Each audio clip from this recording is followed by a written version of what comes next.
नमस्कार दोस्तों, IAS hub पर आप लोगों को तहे दिल से स्वागत करता हूं। डेडिकेटेड प्रीलिम्स प्रोग्राम के अंदर हम कवर कर रहे हैं 1000+ current affairs for UPSC prelims 2021। तो ये पार्ट 9 है। अगर आप लोगों को लेक्चर का पीडीएफ चाहिए तो आप लोग हमारे साथ टेलीग्राम चैनल पर जुड़ सकते हैं। Otherwise IAS hub planning app install कीजिए। प्लीज चैनल को सब्सक्राइब कर लीजिए और कमेंट सेक्शन पर आंसर कीजिए। तो चलिए शुरुआत करते हैं। फर्स्ट क्वेश्चन आप लोगों के सामने है, future of jobs report is publish by. तो यहाँ पर पूछा गया है फ्यूचर ऑफ जॉब्स रिपोर्ट कौन सा ऑर्गेनाइजेशन के द्वारा पब्लिश किया जाता है। तो इसका सही आंसर होगा option A, world economic forum. तो फ्यूचर ऑफ जॉब्स रिपोर्ट इसका मेन ऑब्जेक्टिव क्या है? मेन ऑब्जेक्टिव है to set light on the pandemic related disruption in 2020, contextualized within a longer history of economic cycle and the expected outlook for technology adoption, jobs and skill in next 5 years. Next question, question number 2। तो यहाँ पर पूछा गया है national organ and tissue transplant organisation कौन सा ministry के अधीन है। तो इसका सही आंसर होगा option D, ministry of health and family welfare.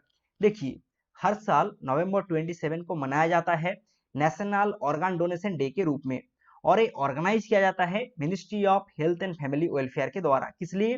To promote organ donation. Next question, question number 3। तो हाल ही में जीएस वाजपेयी कमेटी गठन किया गया था। तो यहाँ पर पूछा गया है जीएस वाजपेयी कमेटी किससे रिलेटेड है। तो इसका सही आंसर होगा study on radicalisation in India.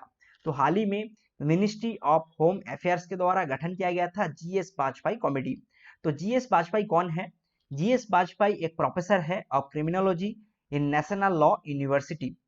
तो अभी तक इंडिया में रेडिकलाइजेशन से रिलेटेड डेफिनेशन नहीं है।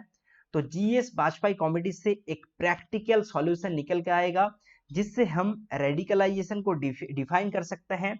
इसके साथ ही साथ रेडिकलाइजेशन को प्रिवेंट कर सकते हैं और यूपीए एक्ट में बदलाव ले आ सकते हैं।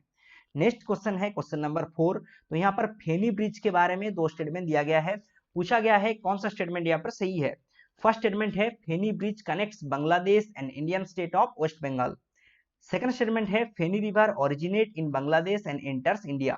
देखिए, फेनी रिवर कहां से ओरिजिनेट होता है?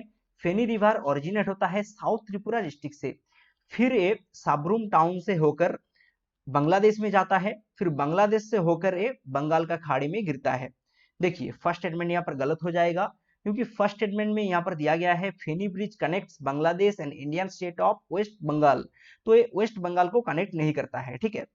Feni river originate in Bangladesh, तो ये कहां से ओरिजिनेट होता है? साउथ त्रिपुरा डिस्ट्रिक्ट से ओरिजिनेट होता है, फिर एंटर करते हैं बांग्लादेश पर। तो इसलिए स्टेटमेंट 2 भी यहाँ पर गलत हो जाएगा।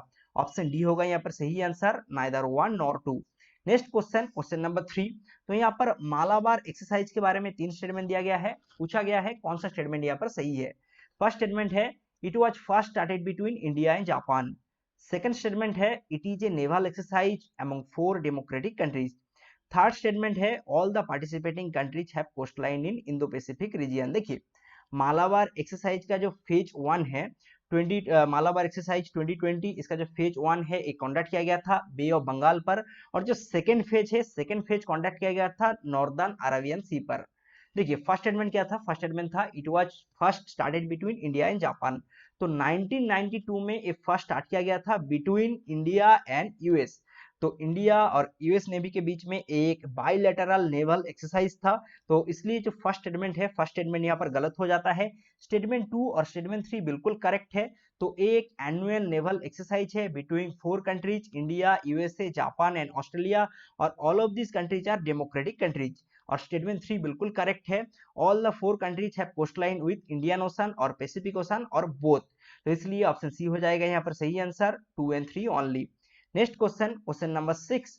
तो यहाँ पर पूछा गया है which of the following state recently passed separate code for Sarna tribe. तो यहाँ पर पूछा गया है कौन सा स्टेट के द्वारा हाल ही में पास किया गया है एक सेपरेट कोड सरन्ना ट्राइब के लिए।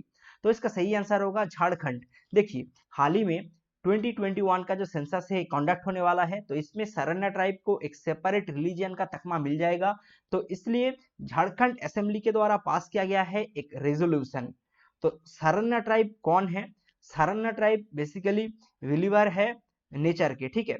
तो नेचर मतलब जल, जंगल और जमीन को ये लोग पूछते हैं। नेक्स्ट क्वेश्चन है प्रगति के बारे में। तो the e governance tool Pragati is a initiative of. तो प्रगति इनिशिएटिव है प्राइम मिनिस्टर ऑफिस के तरफ से। तो प्रगति डिजाइन किया गया है prime minister office and national informatics centre के द्वारा।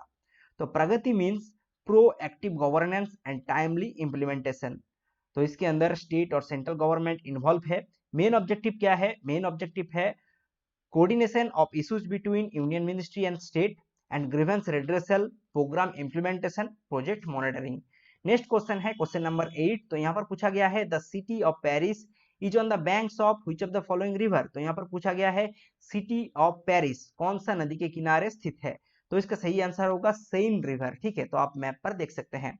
नेक्स्ट क्वेश्चन है क्वेश्चन नंबर 9 कोरपाट के बारे में।